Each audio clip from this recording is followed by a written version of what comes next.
Parliament ఎన్నికలపై Congress focus పెట్టింది. ఇందులో భాగంగా లోక్సభ నియోజకవర్గాల కోఆర్డినేటర్లకు ఢిల్లీ నుంచి పిలుపు వచ్చింది. మధ్యాహ్నం ఢిల్లీలో అధిష్టానం పెద్దలతో కాంగ్రెస్ కోఆర్డినేటర్లు భేటీ కానున్నారు. పార్లమెంట్ ఎన్నికలు అనుసరించాల్సిన వ్యూహంపై సమావేశంలో చర్చించనున్నారు. ఇటీవలే దేశవ్యాప్తంగా కోఆర్డినేటర్స్ ను ఏఐసీసీ నియమించిన విషయం తెలిసింది. తెలంగాణ నుంచి భట్టి విక్రమార్క, పొన్నం ప్రభాకర్, ఉత్తమ్, జూపల్లి, కొండా సురేఖ, సీతక్క పాల్గొననున్నారు. అన్ని లోక్సభ నియోజకవర్గాల కోఆర్డినేటర్లతో ఏఐసీసీ అధ్యక్షుడు ఖర్గే, అగ్రనేత రాహుల్ గాంధీ విడివిడిగా భేటీ కానున్నారు.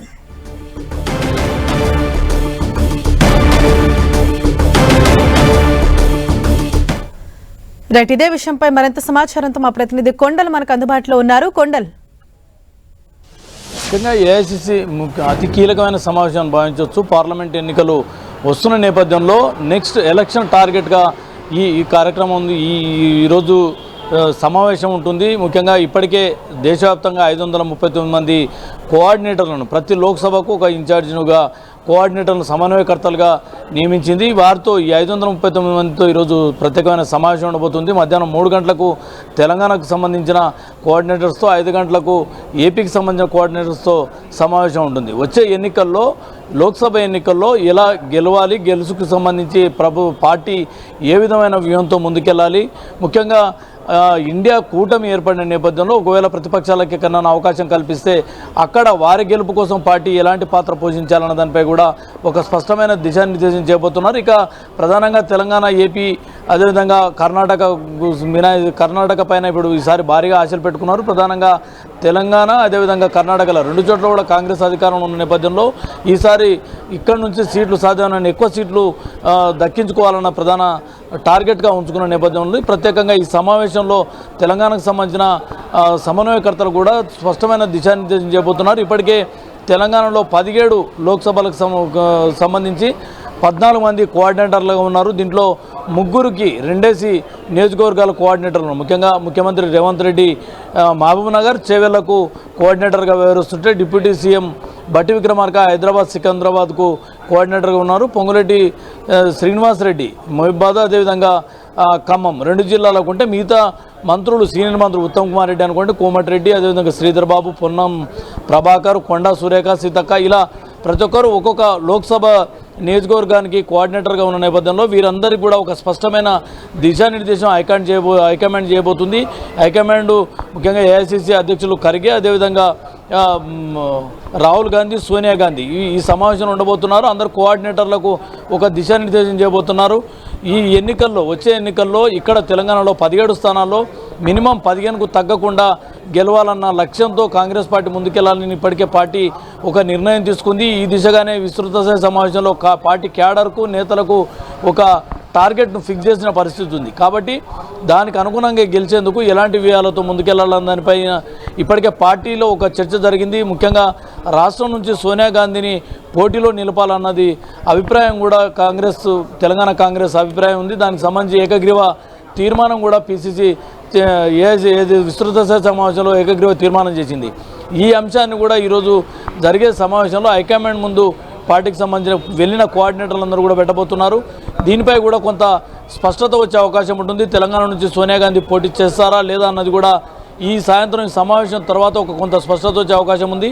ఈ సమావేశానికి ఇప్పటికే మంత్రులు, అదే డిప్యూటీ సీఎం భట్టి విక్రమార్కతో పాటు ఇన్ఛార్జిగా కోఆర్డినేటర్గా ఉన్న మంత్రులందరూ కూడా ఇప్పటికే ఢిల్లీకి చేరుకున్నారు. ఇక ముఖ్యమంత్రి ఒక్కరు మాత్రం ఈ సమావేశానికి దూరంగా ఉన్నారు. ఆయనకు షెడ్యూల్లో వేరే ముఖ్యమైన కార్యక్రమాలు ఉన్న నేపథ్యంలోనే ఇప్పటివరకు అయితే ప్రస్తుతానికి హైదరాబాద్లోనే ముఖ్యమంత్రి ఉన్నారు. మరి దీనిపై బయలుదేరారా అన్నది మాత్రం స్పష్టత లేదు. ప్రస్తుతానికైతే షెడ్యూల్ పరంగా అయితే ఢిల్లీ పర్యటన లేదు అని చెప్పి సీఎం వర్గాలు అయితే చెప్తున్న పరిస్థితి ఉంది. మొత్తం చూసుకుంటే ఈ సమావేశం కాంగ్రెస్ పార్టీకి అత్యంత కీలకమైన సమావేశం అనుకోవచ్చు. జాతీయ రాజకీయాల్లో కాంగ్రెస్ పార్టీ జాతీయ స్థాయిలో అధికారంలోకి రావాలన్న లక్ష్యంతో ముందుకెళ్తుంది. రెండోసారి ఇప్పటికే చెప్పండి. కొండల్, అంటే ఇప్పటికే అసెంబ్లీ ఎన్నికల్లో గెలుపుతో జోష్ మీద ఉన్న కాంగ్రెస్ మళ్లీ లోక్సభ ఎన్నికల్లో కూడా సత్తా చాటాలని భావిస్తున్నారు. ఈ నేపథ్యంలో అంటే ఇప్పటికే ఎవరైతే కోఆర్డినేటర్స్ ను నియమించారో ఈ రోజు జరగబోయే సమావేశంలో ఏ అంశాలకు సంబంధించి దిశానిర్దేశం చేయబోతున్నారు? అభ్యర్థుల ఎంపిక అన్నది అత్యంత కీలకంగా ఉండబోతుంది. ముఖ్యంగా తెలంగాణలో పార్టీ అధికారంలోకి ఉంది కాబట్టి గెలుపు ప్లస్గా మారే అవకాశం ఉంటుంది. అయితే ఇక్కడ అభ్యర్థుల ఎంపిక అన్నది అత్యంత కీలకంగా ఉండాలన్నది పార్టీ భావిస్తుంది. దీనికి సంబంధించి ఒక స్పష్టమైన ఆదేశాలు కూడా ఇప్పటికే పార్టీకి ఇచ్చాయి. దానికి అనుగుణంగానే రాష్ట్ర పీసీసీ అధ్యక్షులుగా ఇటు ముఖ్యమంత్రిగా అటు పీసీసీ అధ్యక్షులుగా కూడా రేవంత్ రెడ్డి 2 పదవుల్లో కొనసాగుతున్నారు. ఈ పూర్తి బాధ్యతలు పీసీసీ అధ్యక్షుడిపై ఉంటుంది కాబట్టి పీసీసీ అధ్యక్ష స్థాయిలో ఇప్పటికే ఒక స్పష్టమైన ఫిక్స్ అంటే ఏదైతే టార్గెట్ను ఫిక్స్ చేశారని చెప్పుకోవచ్చు. విస్తృత సమావేశంలో అనుకోండి, నిన్న మొన్న జరిగిన పార్లమెంటు లోక్సభ కాన్స్టిట్యూన్సీలకు సంబంధించిన ఏర్పాటు చేసిన సమావేశంలో అనుకోండి, పూర్తి స్థాయిలో ఒక స్పష్టమైన టార్గెట్ను నేతలకు పీసీసీ అధ్యక్షుడిగా సీఎంగా ఉన్న రేవంత్ రెడ్డి ఆదేశాలు ఇచ్చిన పరిస్థితి ఉంది. 17 లోక్సభ స్థానాలు ఉన్నాయి రాష్ట్రంలో. మినిమం 12కు తగ్గకూడదు, 15 వరకు గెలవాలన్న ఒక టార్గెట్ అయితే వారికి ఇచ్చారు. దానికి అనుగుణంగానే అభ్యర్థుల ఎంపిక ఉంటుంది. అభ్యర్థుల బలాబలాలు అదేవిధంగా స్థానికంగా ఉన్న పరిస్థితులకు అనుగుణంగా ఏ సామాజిక వర్గానికి ప్రయారిటీ ఇవ్వాలి, ఎవరికి గెలుపు అవకాశాలు ఎక్కువగా ఉంటాయి, ఎక్కడ విపక్షాన్ని మనం ఎదుర్కొనేందుకు ధీటుగా ఏ అభ్యర్థి అయితే సరైన అభ్యర్థి అవుతారన్నది ఇవన్నీ కూడా పార్టీ చాలా సర్వేలో గ్రౌండ్ లెవెల్ సర్వేస్తో పార్టీ అభ్యర్థులను నిర్ధారించబోతుంది. దీనికి అనుగుణంగానే అభ్యర్థుల గెలుపు కోసం ప్రతి ఒక్కరు పనిచేయాలని చెప్పి నిన్న మొన్న జరిగిన పార్లమెంటరీ సమావేశంలో చాలా స్పష్టంగా సీఎం రేవంత్ రెడ్డి పార్టీ నాయకులకు అదేవిధంగా క్యాడర్కు స్పష్టమైన ఆదేశాలు కూడా ఇచ్చిన పరిస్థితి. ఇవన్నీ కూడా పార్టీ ఏ విధంగా ముందుకెళ్తుందన్న దానిపైన కూడా అధిష్టానం ముందు ఈరోజు ఇక్కడ నుంచి వెళ్ళిన కోఆర్డినేటర్స్ అందరూ కూడా అధిష్టానం ముందు వివరించబోతున్నారు. దాంతోపాటు ప్రధానంగా తెలంగాణ ఇచ్చిన కాంగ్రెస్గా సోనియా గాంధీ ఇక్కడ నుంచి రిప్రజెంట్ చేయాలన్నది ప్రధానమైన ఒక అభిప్రాయాన్ని అయితే తెలంగాణ కాంగ్రెస్ బలంగా వ్యక్తం చేస్తుంది. దానికి అనుగుణంగానే పీసీసీ విస్తృత సమావేశాలు అనుకోండి, పిఎస్సి సమావేశాలు అనుకోండి, దీనికి సంబంధించి ఏకగ్రీవ తీర్మానం కూడా చేశారు. కాబట్టి ఈ తీర్మానాన్ని కూడా అధిష్టానం ముందు ఉంచబోతున్నారు. ఇక్కడ నుంచి సోనియా గాంధీని పోటీ చేయించడం, ఖమ్మం నుంచి పోటీ చేయిస్తే బాగుంటుందన్న ఆలోచనలో ఉన్నారు. కొంతమంది మరో చోటి నుంచి మహబూబ్నగర్ నుంచి పోటీ చేస్తే అన్న ఒక ఆలోచనతో ఉన్నారు. ఏదేమైనప్పుడు కూడా తెలంగాణ నుంచి మాత్రం కాంగ్రెస్ అధినేత్రిగా ఉన్న అంటే తెలంగాణ ఇచ్చిన వ్యక్తిగా ఉన్న సోనియా గాంధీని ఇక్కడ నుంచి పోటీ చేయించాలన్నది కాంగ్రెస్ భావిస్తున్న నేపథ్యంలో ఈ సమావేశాల తర్వాత ఈ అంశం పైన కూడా కొంత క్లారిటీ వచ్చే అవకాశం ఉంది.